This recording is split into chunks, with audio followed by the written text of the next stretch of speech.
அனைவருக்கும் வணக்கம். பாரம்பரிய திருவள்ளுவர் குலவம்சம் பிரசன்ன ஜோதிடர் சுப மாரிமுத்து திருப்பூர்லேருந்து இந்த பதிவு உங்களுக்காக. ஐயா வணக்கம். ஐயா வணக்கம் ஐயா. ஐயா இப்போ மக்கள் சார்பாக ஒரு கேள்வி இன்னைக்கு நான் கேட்கலான்னு இருக்கேன். கேளுங்க ஐயா. ஐயா, அதாவது இந்த ஜாதகத்துல முடக்கு இருக்கு, ஜாதகத்தையும் முடக்கிருச்சு, கண்டிப்பா கண்டிப்பா, அதனால வாழ்க்கையில் நிறைய பிரச்சனைகள் அப்படின்னு சொல்லி நிறைய பேர் கேட்கறாங்க. கண்டிப்பாங்க ஐயா. இந்த முடக்குங்கிறது என்னங்க ஐயா? அதற்கும் கர்மாவுக்கு ஏதாவது சம்பந்தம் இருக்காங்க ஐயா? அதை பத்தி சொன்னீங்கன்னா ரொம்ப உதவியா இருக்கு. நல்ல கேள்விங்க ஐயா. இந்த கர்மாவே முதல்ல எங்கிருந்து வருது அப்படிங்கிறது தான் இப்போ நம்ம சொல்ல போகிறோம்.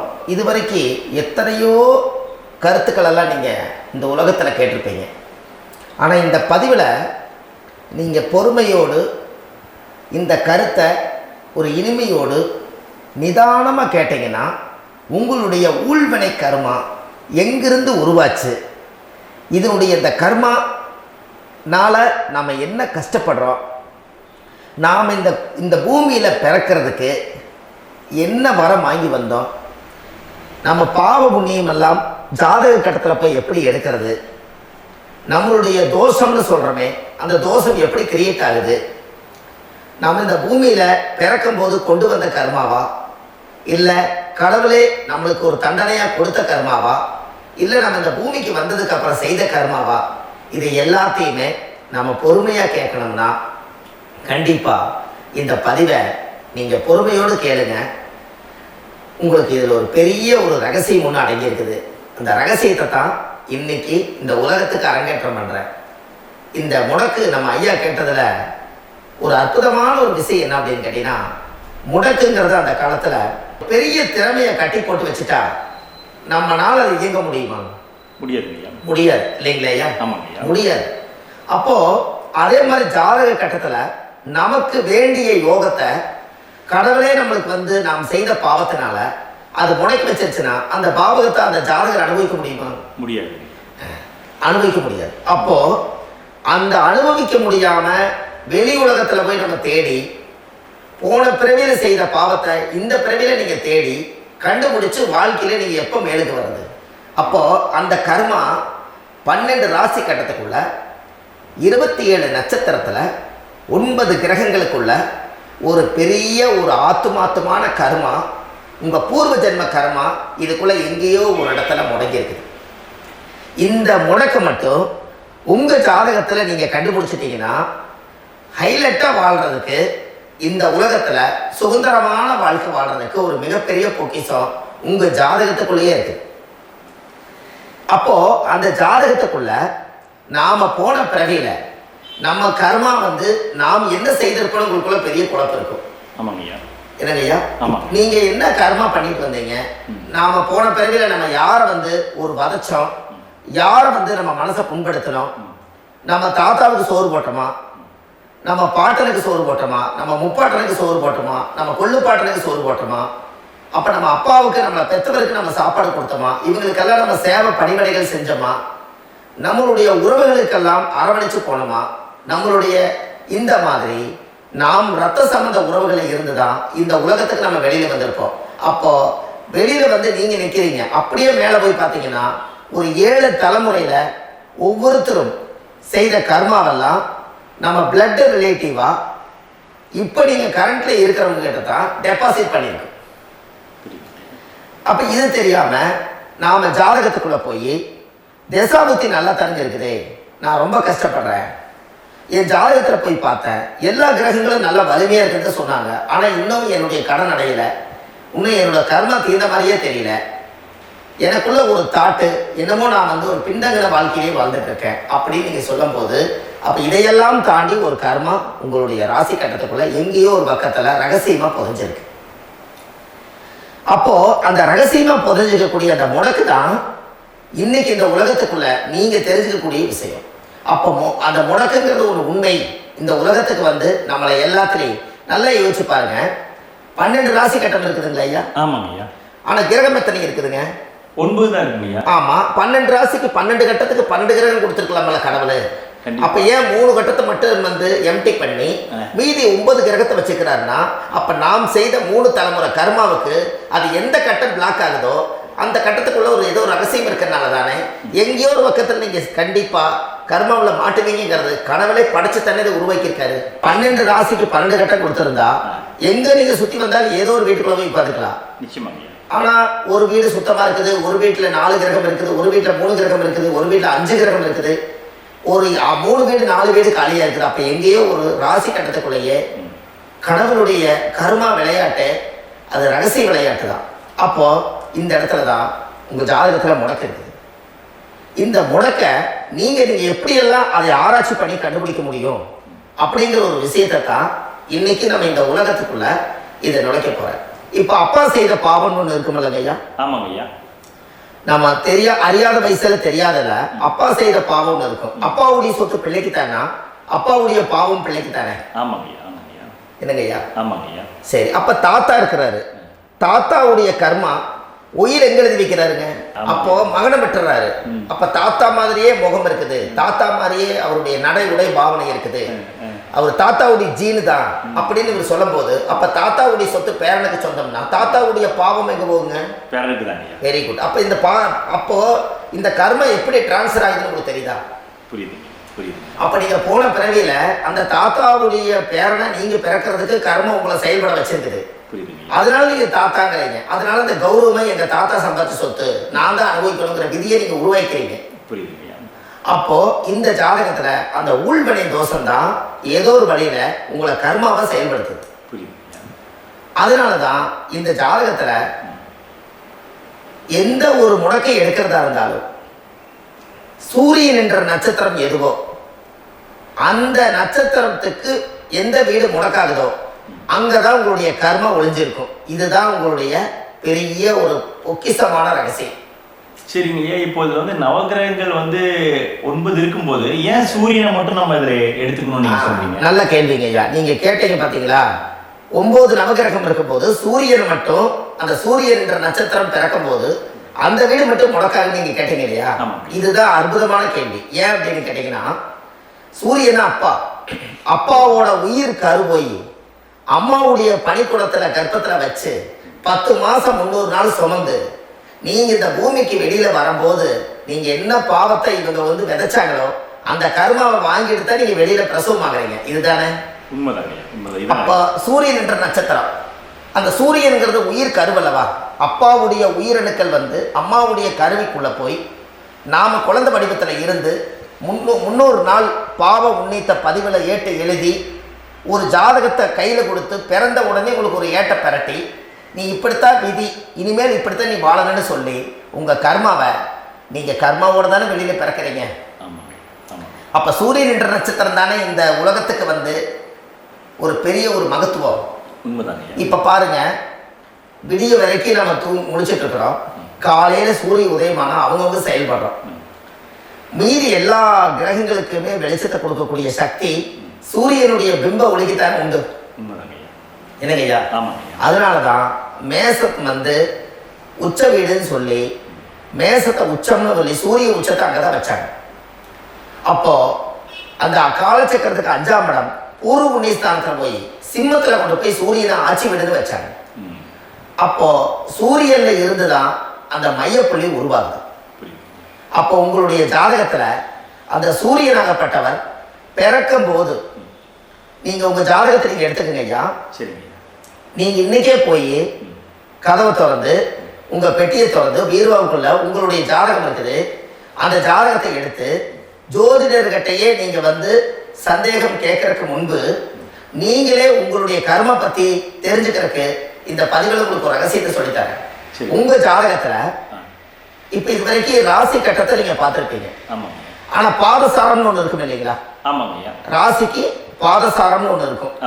சூரியன் என்ன நட்சத்திரத்துல இருக்குது, சந்திரன் என்ன நட்சத்திரத்துல இருக்குது, செவ்வாய் என்ன நட்சத்திரத்துல இருக்குது, புதன் என்ன நட்சத்திர கால நிற்குது, இது எல்லாமே அந்த சாரம் இல்லாத ஜோதிடம் சோரம் போய்விடும். அதனால அந்த சாரத்தை நிற்கிறது பத்தியில கிரகம்.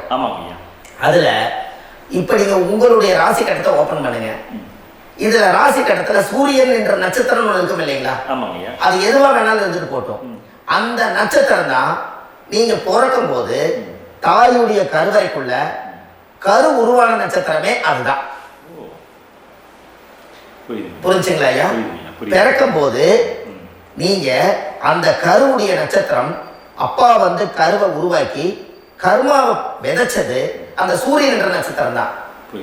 அந்த வீட்டுக்கு தான் இந்த ராசி கட்டத்தில் உங்களுக்கு முடக்கு உருவாகுது. புரிஞ்சுங்களா ஐயா? அப்போ ஒரு ஜாதகத்துல சூரியன் என்ற நட்சத்திரம் எதுவோ அதுதான் உங்களுடைய கர்ம நட்சத்திரம். இப்ப நம்ம பிறக்கிறதுக்கு முன்னாடி அப்பா கிட்ட அந்த கர்ம டெபாசிட் ஆயிருக்கும். அதை டிரான்ஸ்ஃபர் எப்படி பண்றாரு? அவர் ஒரு கல்யாணம் வச்சு அவர் குடும்ப வாழ்க்கையில வாழ்ந்து நம்மளோட உயிர் கருவை கொண்டு போய் ஊராம் பொண்ண கல்யாணம் பண்ணி பொண்டாட்டின்னு எடுத்துக்கொண்டு அந்த பொண்டாட்டிங்கிற உரிமையாகி இவருடைய உயிர் கரு உருவாகி வாரிசுகள் வெளியில வருது. அதானே ஐயா? அப்போ அந்த சூரியன் என்ற நட்சத்திரம் தான் இந்த உலகத்துல ஒரு பிரம்மாண்டமான நட்சத்திரம். இந்த நட்சத்திரம் உங்க மனசுக்குள்ள ஏதாவது இருந்துச்சுன்னா உங்க வீட்டுல ஏதாவது ஒரு நல்ல விஷயங்கள் நீங்க பண்றதா இருந்தா அந்த கர்ம நட்சத்திரம் சூரியனுடைய நட்சத்திரம் இருக்கிறதுல அந்த நட்சத்திரத்துல எந்த ஒரு சேவைகளும் செய்யக்கூடாது. அதுதான் கர்மா. அதை போய் நீங்க ஆக்டிவேட் பண்ணி விட்டீங்கன்னா அது முன்னோர்களை வந்து நீங்க வந்து தொந்தரவு பண்ண மாதிரி. அந்த கர்ம நட்சத்திரம் தான் உங்க வாழ்க்கையில அது புதஞ்சிருக்கிறதா. இப்போ குழந்தை பிறந்தாலோ சீர் சீமந்தங்கள் நீங்க செய்யறதாலோ கல்யாணம் முக்கிறதுனாலோ உங்க ஜென்ம நட்சத்திரத்தை அன்னைக்கு கல்யாணம் பண்ண வேணும்னு சொல்லிக்கிறாங்க இல்லைங்க. உங்களுக்கு ஜென்ம நட்சத்திரத்துக்கு முன்னாடி உங்களை உருவாக்குன நட்சத்திரம் தான் ஜென்ம நட்சத்திரம். அப்ப சூரியன் என்ற நட்சத்திரம் அப்பாவுடைய ஜென்ம நட்சத்திரமா அந்த ஊழ்வினை கர்ம செயல்படுது. அப்ப அந்த முடக்கு யார் வழியில வந்தது? முன்னோர்கள் வழியில வந்தது. முன்னோர்கள் கட்டி வச்சது யாரைய? குலதெய்வத்தை. அப்ப அந்த குலதெய்வத்தை போய் சாமிக்கு போய் வீடு வாசல்லாம் வலிச்சு குலதெய்வத்தை போய் தேங்காய் பழம் பூமாலை கல்கண்டு வாங்கி அர்ச்சனை பண்ணி ஒரு அன்னதானம் ஒன்று பண்ணிட்டு சாமிக்கு பொங்கல் வச்ச நைவேத்தியம் பண்ணிட்டு உங்க ஜாதகத்தை வச்சு பூஜை பண்ணிட்டு வாங்க. அதுக்கப்புறம் தான் உங்க கர்மாவை கண்டுபிடிக்கிறதுக்கு வழியே பிறக்கும். குலதெய்வத்தை வணங்காமல் கோவிந்தா கோவிந்தா என்று பல தெய்வத்தை வணங்கினாலும் பலனொன்றும் இல்லைன்னு அந்த காலத்தில் முன்னோர்கள் சொல்லி வச்சுக்கிறாங்களா இல்லைங்களா? அதனால கண்டிப்பாக அதை கண்டுபிடிச்சு நீங்கள் அதுக்கு ஒரு நைவேத்தியம் பண்ணால் மட்டும்தான் முதல்ல உங்கள் 5ஆம் பாவம் முன்னோர்கள் அது வேலை செய்யும். குலதெய்வ ஆலயத்துக்கு போயிட்டு வாங்க. போயிட்டு வந்துட்டு இந்த கர்மவினை தோஷத்தை நிவர்த்தி பண்ணுறதுக்குனால சரியான பரிகாரத்தை நம்ம எடுப்போம். அப்போ உண்மையாலுமே ஒரு ராசி கட்டத்துக்குள்ள இந்த மாதிரி ஒரு அந்த கர்ம தோஷம் இருப்பதனால இந்த கர்மா தோஷத்துக்கு அந்த முடக்க தோஷங்கிறத நீங்கள் எடுத்து அதை கண்டுபிடிச்சு அந்த சூரியன் என்ற நட்சத்திரம் எந்த ராசி கட்டத்தில் போய் முடக்காயிருக்குதோ அந்த முடக்கு எந்த பாவகம் வந்து நம்மளுக்கு லாக் ஆகிருக்குதோ அந்த பாவகத்துக்கு உண்டான பரிகாரங்கள் அதுக்குரிய ஸ்தலங்கள் அந்த கோவில்களில் போய் சுவாமிக்கு தேங்காய் பழம் பூமாலை கல்கண்டு வாங்கி அர்ச்சனை பண்ணி நீங்கள் அந்த கோவிலுக்குள்ள போய் உட்கார்ந்து சாமி கும்பிட்டு வந்தீங்கன்னா உங்களுடைய ஜாதகத்தில் இருக்கக்கூடிய அந்த முடக்கு தோசை நீங்கி வாழ்க்கையில் நீங்கள் எதை சாதிக்க வந்தீங்களோ அந்த சாதனையை நீங்கள் சாதிச்சுட்டு இருப்பீங்க. புரிஞ்சுங்களா ஐயா? இல்லை, தெளிவாக புரியுதுங்க. ஏன் அப்படின்னா அந்த முடக்கு நட்சத்திரத்துக்குள்ள தான் ஒரு தோஷம் இருக்குது. இப்போ அந்த காலத்தில் பாருங்க ஐயா, முன்னோர்கள் எல்லாம் நிறைய பேர் கோவில் கட்டி வச்சுட்டு போயிருக்காங்களா இல்லைங்களா? ஆமாங்க ஐயா. இந்த கோவில் எதுக்காக கட்டி வச்சுக்கிறாங்கன்னா அவங்க கட்டினவங்களுக்கும் அந்த முடக்கு தோஷம் இருந்திருக்குது. ராஜாக்கள் இருந்திருக்குது, மன்னர்கள் காலத்தில் இருந்திருக்குது, ஜமீன்தார் காலத்தில் இருந்திருக்குது.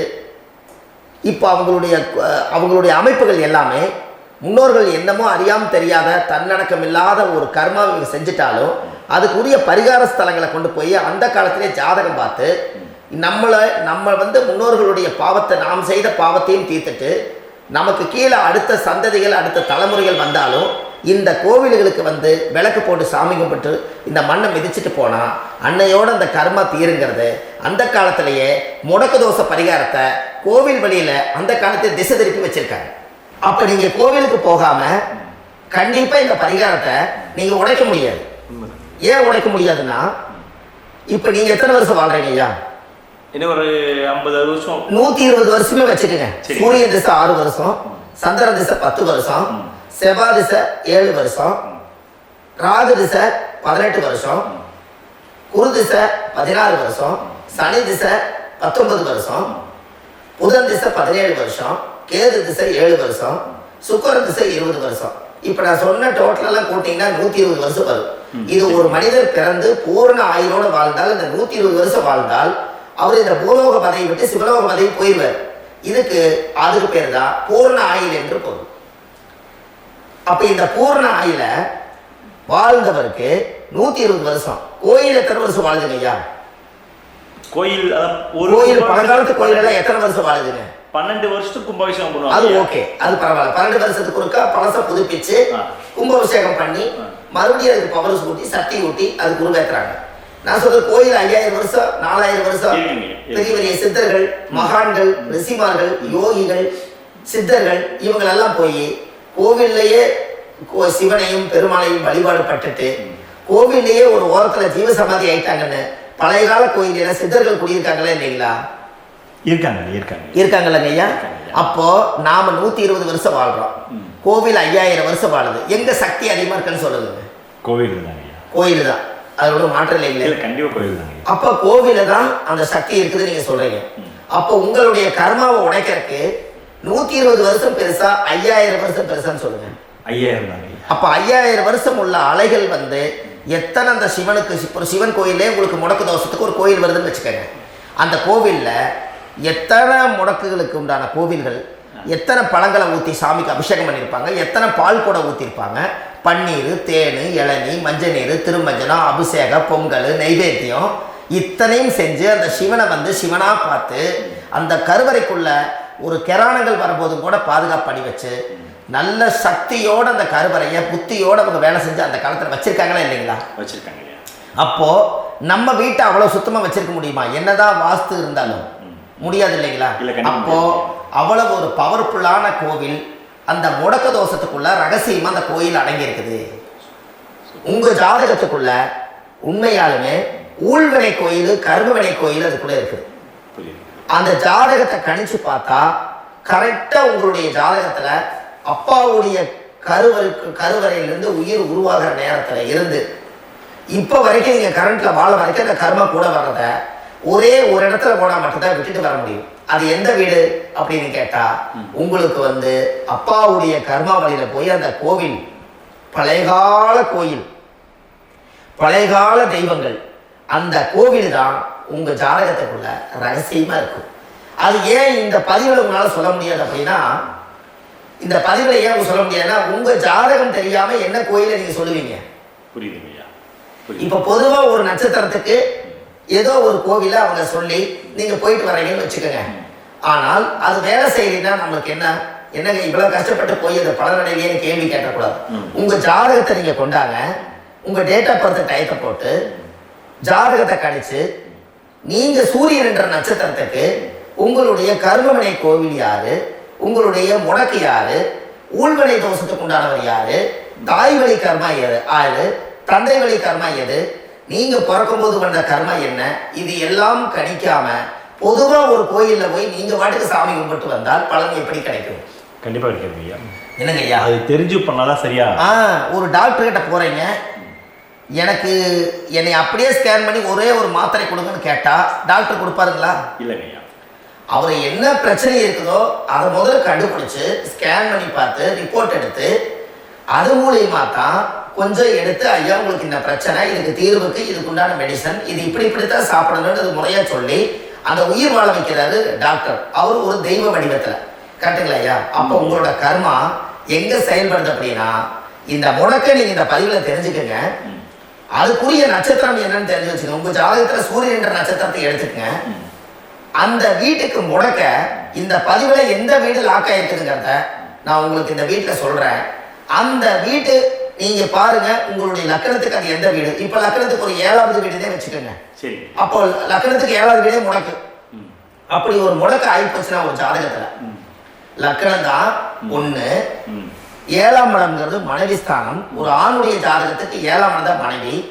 அவருக்கு நல்ல மனைவி அமையாம ஆடம்பரம் இருந்தும் வீடு அரண்மனை மாதிரி இருந்தும் அந்த மனைவி ஒரு சந்தோஷமா அவர் அனுபவிக்க முடியாது. புரிஞ்சுங்களா ஐயா? சந்தோஷமா அனுபவிக்க முடியாது. ஏன் அப்படி?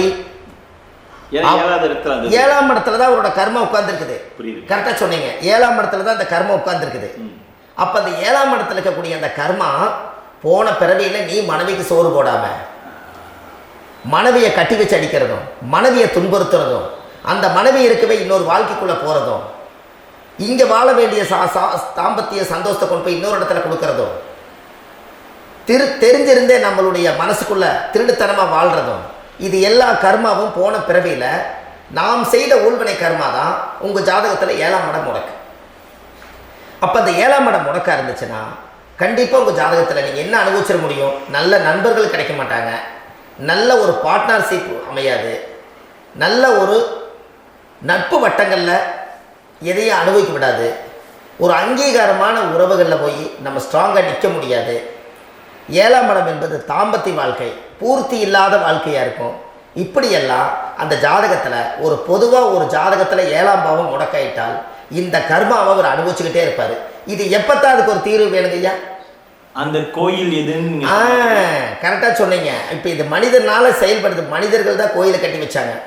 தெய்வத்தை விட ஒரு காலத்தில் மனிதர்களுக்கு மகிமை ஜாஸ்தி. ஏன்னா சாதாரண ஒரு மண்ணு பூமியாக இருந்த இடத்த மனிதர்கள் தான் கோயில் கட்டி ஒரு மகிமைப்படுத்தி புண்ணியம் பண்ணி வச்சாங்க. மனிதர்களுக்கு சக்தி அதிகம்தான், ஆனால் பிரபஞ்சத்துக்கு அதை விட சக்தி அதிகம் அல்லவா?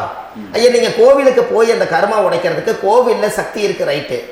ஆனால் நம்ம வீட்டுக்கும் கோயிலுக்கும் ஒரு மிகப்பெரிய தொடர்பு என்னென்னா, அந்த கோயில் கட்டுறவங்க எல்லாமே பழைய காலத்து கோயிலெல்லாம் பாருங்கள், பஞ்சபூதத்தை வச்சு கட்டியிருப்பாங்க.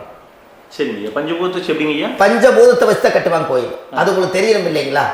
பஞ்சபூதம்னா நீர், நெருப்பு, காற்று, பூமி, ஆகாயம். இந்த பஞ்சபூதத்தினுடைய சக்திகள் எல்லாம் ஒரே நேர்கோட்டுக்கு என்னைக்கு வருதோ அன்னைக்கு தான் அந்த கோவிலுடைய பாலக்கால் போட்டு 1000-2000 வருஷம் நிலச்சி நிற்கிறது. காரணம், இந்த பிரபஞ்சத்தில் பஞ்சபூதம் எப்படி நிலச்சி நிற்குதோ அதுபோல் 5000 வருஷம் நிற்கிறதுக்கு அந்த பஞ்சபூத சக்தி வச்சு தான் சாமி சிலையை பிரதிஷ்டை பண்ணி வச்சுருப்பாங்க. அதனால தான் இந்த கோயில்கள் எல்லாம் 5000 வருஷமாயும் எத்தனையோ கிராணங்களை எல்லாம் தப்பிச்சிருக்கிறதுக்கு காரணம். அப்பேற்பட்ட புண்ணிய ஸ்தலம் உங்களுக்கு எதுன்னு தெரியணும் அல்லவா?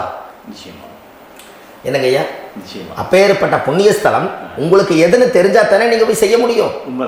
இல்லாட்டி கண்டிப்பா தெரியாது. அப்போ இந்த முடக்கு தோஷத்தை கடவுள் கிட்ட கொண்டு போய் ஒப்படைக்கணும். நாம் பிறக்கும் போது கொண்டு வந்த கர்மாவை நாம் இருக்கும் காலத்தில் கொண்டு போய் இந்த கர்மாவை சுத்தப்படுத்தி, நீங்க பாவ ஆத்மாவை இந்த பூமியில பிறந்து பூலோகத்தில் எல்லா புண்ணியத்தையும் செஞ்சுட்டு இந்த பூலோகத்தை விட்டு நீங்கள் போகும்போது புனித ஆத்மாவாக போகணும்னா உங்கள் கர்மாவை கொண்டுட்டு போகாதீங்க, கர்மாவை நிவர்த்தி செய்யுங்க. என்னங்க ஐயா? புரியுதுங்க. அப்போ கர்மாவை சுத்தப்படுத்துங்க. கர்மாவை சுத்தப்படுத்திட்டு உங்களுக்கு பிறக்கிற குழந்தைக்கு இருக்கிற கர்மாவை டிரான்ஸ்ஃபர் பண்ணாம உங்களோட நில் பண்ணுங்க. ஒரு உதாரணம் சொல்லிட்டுங்களா ஐயா? சொல்லுங்க. ஒரு காந்தம் ஒன்று இருக்குது இல்லைங்களா? ஒரு காந்தம்ங்கிறது ஒரு தாத்தாவா வச்சுக்கோங்க. ஒரு இரும்பு கொண்டு போய் வச்சா ஒட்டு மாட்டாதா?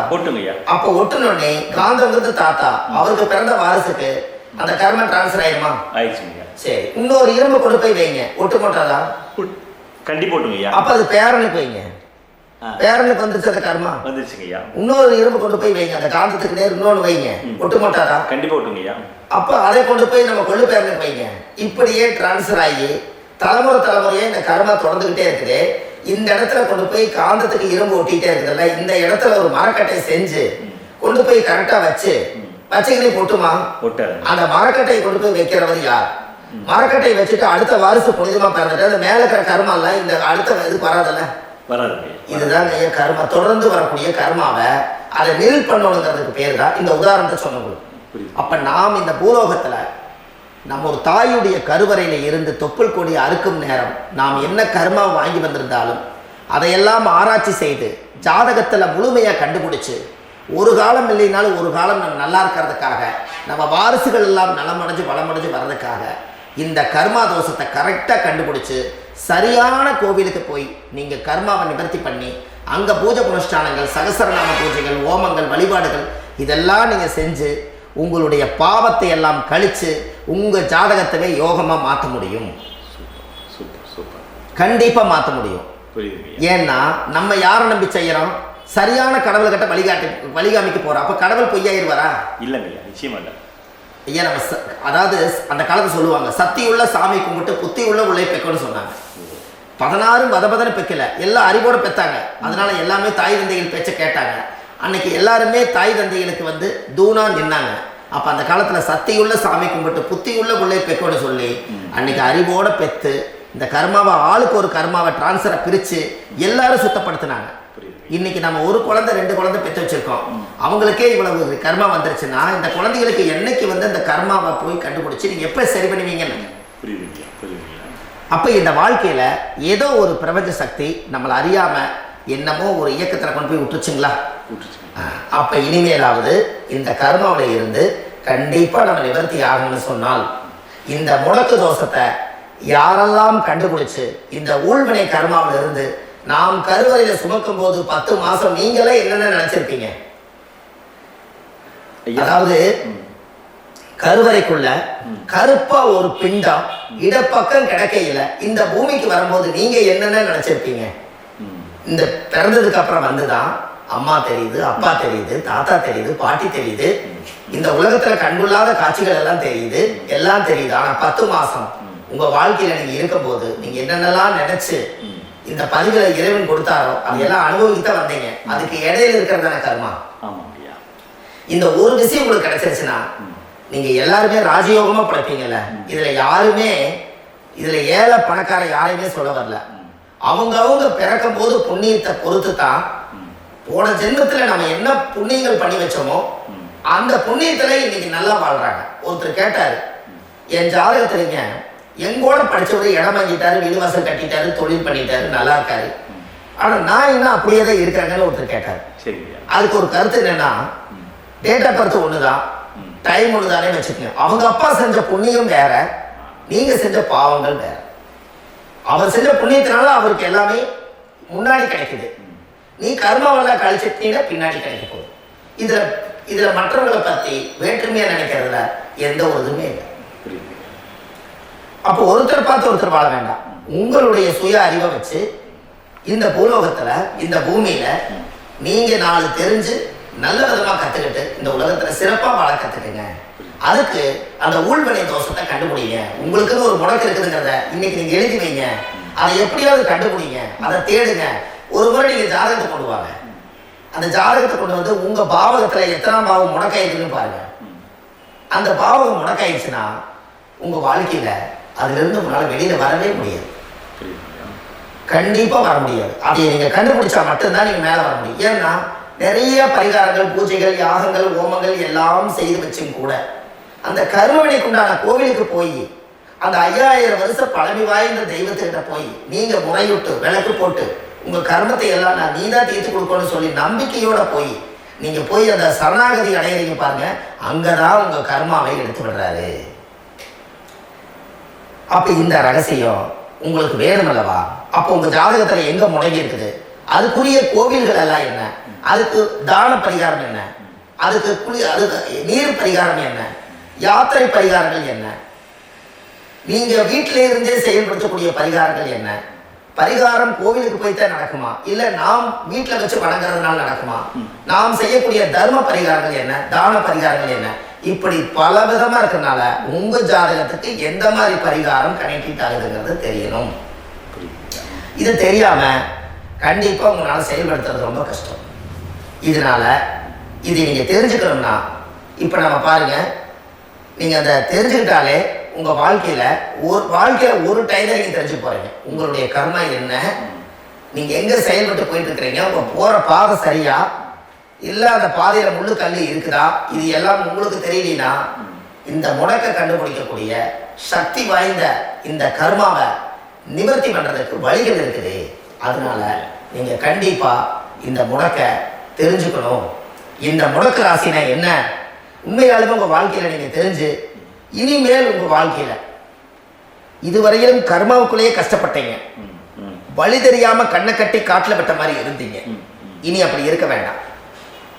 உங்க ஜாதகத்துல 12 ராசி கட்டத்துல 9 கிரகம் போகும், மீதி 3 கிரகம் 3 கட்டம் வந்து உங்களுக்கு எங்கேயோ ஒரு பக்கத்துல 3 கட்டம் எம்டியத்தான் இருக்கும். கரெக்டுங்களா? அது இல்லாம ஒரு ஜாதகம் பிறக்காது. ஏன்னா 9 கிரகத்துக்கு 9 கணக்கு போட்டால் 3 கட்டம் எம்டியத்தான் இருக்குது. அந்த கட்டத்துக்குள்ள எந்த நட்சத்திரத்துல, எந்த சாரத்துல, எத்தனாவது டிகிரியில, எத்தனாவது பாதசாரத்துல, எத்தனை வெகுளையில, எத்தனை செகண்டுக்குள்ள இந்த கர்மா உள்ள புகுந்து உங்களை செயல்படுத்துதுங்கிறத கண்டிப்பா உங்க ஜாதகத்தை கொடுங்க. பார்த்து இந்த விஷயத்தை சொல்கிறேன், நீங்கள் அந்த இடத்துக்கு போய் நிவர்த்தி பண்ணிவிட்டு உங்கள் வாழ்க்கையில் கொஞ்சம் காலம் வாழ போகிறீங்க. பாருங்கள், பிறந்ததுலேருந்து 20 வருஷத்துக்குள்ளே இளமையாக வாழ்கிறீங்க, குழந்தையாக வாழ்கிறீங்க. 20லேருந்து 40 வயசுக்குள்ளே தான் உங்களுக்கு ஒரு பொண்ணை பார்த்து கல்யாணம் பண்ணி ஒரு கரு உருவாக்குறீங்க. அதுக்கப்புறம் 40லேருந்து 60க்குள்ளே குழந்தை பெற்று கடமை முடிச்சிடுறீங்க. 60 வயசுக்கு மேலே ரிட்டையர்ட் ஆகிடுறீங்க. இந்த 20க்கும் 60க்கும் இல்லாத 20லேருந்து இந்த 40 வயசுக்குள்ளே உங்களோட தேடல் என்னவோ அது வாழ வேண்டிய சுகபோகமான வாழ்க்கை எல்லாமே அந்த 40க்குள்ள தான் இருக்கு. இந்த 40க்குள்ள இருக்கக்கூடிய வாழ்க்கையை இந்த கர்மா தெரியாம காலத்தை வீணாக்க வேண்டாம். வாழ வேண்டிய வயசு நீங்க வாழணும். அதுக்குரிய கர்மாவை நீங்கள் சுத்தப்படுத்துங்க. எப்படியெல்லாம் நீங்கள் சந்தோஷமாக வாழ்கிறீங்கன்னு எனக்கு ஒரு தகவல் கொடுங்க. வேறு லெவலில் நீங்கள் இருப்பீங்க. கண்டிப்பாக இந்த பதிவில் உங்களுக்கு நான் இந்த விஷயத்தை கொடுக்க போகிறேன். இந்த முடக்கு நட்சத்திரங்கள் என்ன அப்படிங்கிறத இந்த பதிவில் நீங்கள் ஒரு நோட்டு ஒன்று எடுத்துக்கோங்க, குறித்து வச்சுக்கோங்க. இதில் இருந்து அவங்கவுங்களுக்கு முடக்கு நட்சத்திரம் என்னங்கிறத இந்த பதிவில் நான் உங்களுக்கு கொடுக்குறேன். இந்த வீடு தான் அது முடக்குங்கிறத சொல்கிறேன். இதையெல்லாம் நீங்கள் தெரிஞ்சு உங்கள் ஜாதகத்திலே நீங்கள் முடக்கு எடுத்து கண்டிப்பாக உங்கள் வாழ்க்கையில் நீங்கள் நல்லா இருப்பீங்க. அதுக்கு ஒரு நோட் எடுத்து வச்சுக்கோங்க. இது வரைக்கும் கர்மாவை பற்றி நம்ம பேசணும். உங்கள் ஜாதகத்தில் சூரியன் என்ற நட்சத்திரத்துக்கு தான் முடக்குன்னு சொன்னீங்களே, எந்த வீடுங்கிற ரகசியத்தை இன்னைக்கு நம்ம எல்லாரும் தெரிஞ்சுக்கலாமா? இத்தனை காலமாக நீங்கள் தெரிஞ்சுக்காத ஒரு ரகசியத்தை இன்னைக்கு உங்கள் ஜாதக கட்டத்தில் நீங்களே முடக்க கண்டுபிடிச்சி அதுக்குண்டான பலனை தேட போகிறீங்க. அந்த தேடல் தான் உங்களை கொண்டு போய் உட்கார வைக்க போகுது. ஒரு உதாரணம், உங்கள் ஜாதகத்தில் பாதசாரம் இருக்குது அல்லவா? அந்த பாதசாரத்தில் சூரியன் என்ற நட்சத்திரம், சூரியன் நின்ற நட்சத்திரம் பாதசாரத்தில் கரெக்டாக எடுங்க. சூரியன் என்ற நட்சத்திரம் பூச நட்சத்திரமாக இருந்தால், உங்கள் வாழ்க்கையில் பூச நட்சத்திரமாக இருந்தால் அது ரிஷப வீடு தான் முடக்காகும். உங்கள் லக்கணத்துக்கு அந்த ரிஷப வீடு அது எந்த பாவகமோ அந்த பாவகத்தை முடக்கி வச்சிரும். அதனால் கண்டிப்பாக இந்த சூரியன் என்ற நட்சத்திரம் பூச நட்சத்திரமாக இருப்பதனால் அத்தை வழி கர்மா, அது மனைவி வழி கர்மா அதுக்குள்ளே உட்கார்ந்துருக்குது. அதை கண்டுபிடிக்கிறதுக்கு குலதெய்வ ஆலயத்துக்கு போயிட்டு வாங்க. போயிட்டு வந்துட்டு இந்த கர்மவினை தோஷத்தை நிவர்த்தி பண்ணுறதுக்குண்டான சரியான பரிகாரத்தை நம்ம எடுப்போம். பூச நட்சத்திரத்தை இது வரைக்கும் நீங்கள் பார்த்தீங்க. அடுத்தது ஆயிலி நட்சத்திரத்தை பற்றி அடுத்த பதிவில் சொல்கிறேன். நம்ம ஆன்லைன்லேயே ஜாதகம் பார்க்குறோம். உங்கள் date of birth, time, place கொடுத்தீங்கன்னா போதும். உங்களுக்கு ஜாதகத்தை கணிச்சு ஃபோன்லேயே உங்களுக்கு கர்மராசி கண்டுபிடிச்சி உங்களுக்கு உண்டான கர்ம பரிகாரத்தை சொல்லி உங்கள் வாழ்க்கையில் ஒரு வெளிச்சத்தை கொண்டு வர்றதுக்கு என்றைக்கும் உங்களுக்கு உறுதுணையாக இருப்பேன். நீங்கள் கண்டிப்பாக இந்த பதிவுகள் எல்லாம் இது உங்களுக்காகத்தான். இது அதிகாலை நேரத்தில் பிரம்ம முகூர்த்தத்தில் இந்த பதிவை உங்களுக்கு முழுமையாக சமர்ப்பணம் பண்ணுறேன். இதை கற்று இதை வழி நடத்தி இதைய எப்படியெல்லாம் இந்த முடக்கை கண்டுபிடிச்சி இப்படியெல்லாம் பேச வச்சு அழகு பார்க்க நம்ம முன்னோர்களுடைய ஆசீர்வாதமும் இந்த முடக்கை கண்டுபிடிச்ச குருமார்களும் அவங்களுடைய குடும்ப பாரம்பரிய வம்சாவளிகளும் எல்லாருமே நல்லா இருக்கணும். அதுக்காக இந்த நேரத்தில் நான் வந்து அடியன் சுப மாரிமுத்தாக இருந்து திருப்பூர்லேருந்து இந்த பதிவை உங்களுக்கு நான் கொடுக்குறேன். கண்டிப்பாக இந்த முடக்கு கோயிலுக்கு, இந்த முடக்கு தோஷத்துக்கு உண்மையான பரிகாரங்கள், எளிமையான பரிகாரங்கள் நீங்களே வாழ்க்கையில் செஞ்சு ஆதிகால பரிகாரங்கள் உங்கள் மனசுக்குள்ளே இருக்குது. அதை செயல்படுத்தினா மட்டும் போதும், வாழ்க்கை எங்கேயோ போயிடும். கண்டிப்பாக ஒரு முறை உங்கள் ஜாதகத்தை அனுப்பி வைங்க, உங்களுக்கு நான் பார்த்து பலன் சொல்கிறேன். இன்றைக்கி நான் கொடுத்த பதிவுகள் எல்லாம் உங்களுக்கு ரொம்ப பயனுள்ளதாக இருந்திருக்கும். உங்களுக்கு இது வரைக்கும் எத்தனையோ கர்ம வினைகளை பற்றி தெரியாமல் இருந்திருக்கீங்க. இந்த பதிவில் நிறைய கேட்டு தெரிஞ்சுக்கிட்டீங்க. இதெல்லாம் வாழ்க்கையில் ரொம்ப முக்கியமான பரிகாரங்கள், எளிமையான பரிகாரங்கள். நேராக நீங்கள் கடவுளைத்தான் கெட்டியாக பிடிக்க போகிறீங்க. அந்த பரிகாரங்கள் எல்லாம் செஞ்சு அதிகாரமாக வாழ்ந்து இந்த பூலோகத்தில் நல்ல சிறப்பாக வாழ்றதுக்கு இந்த பரிகாரம் உங்களுக்கு ரொம்ப யூஸ்ஃபுல்லாக இருக்கும். கண்டிப்பாக இந்த பதிவை செய்யுங்க. நம்ம பாரம்பரிய திருவள்ளுவர் குல வம்சம் பிரசன்ன ஜோதிடர் சுப மாரிமுத்து திருப்பூரில் இருக்கேன். 30 ஆண்டு காலமாக நம்ம ஜோதிடர் பார்த்து கொண்டிருக்கிறோம். இவ்வளவு காலமாக எத்தனையோ ஆயிரக்கணக்கான மக்களுக்கு நம்ம ஜோதிடம் பார்த்து வழிகாட்டி நிறைய மக்களுக்கு நிறைய சேவைகள் செஞ்சுருக்கேன்.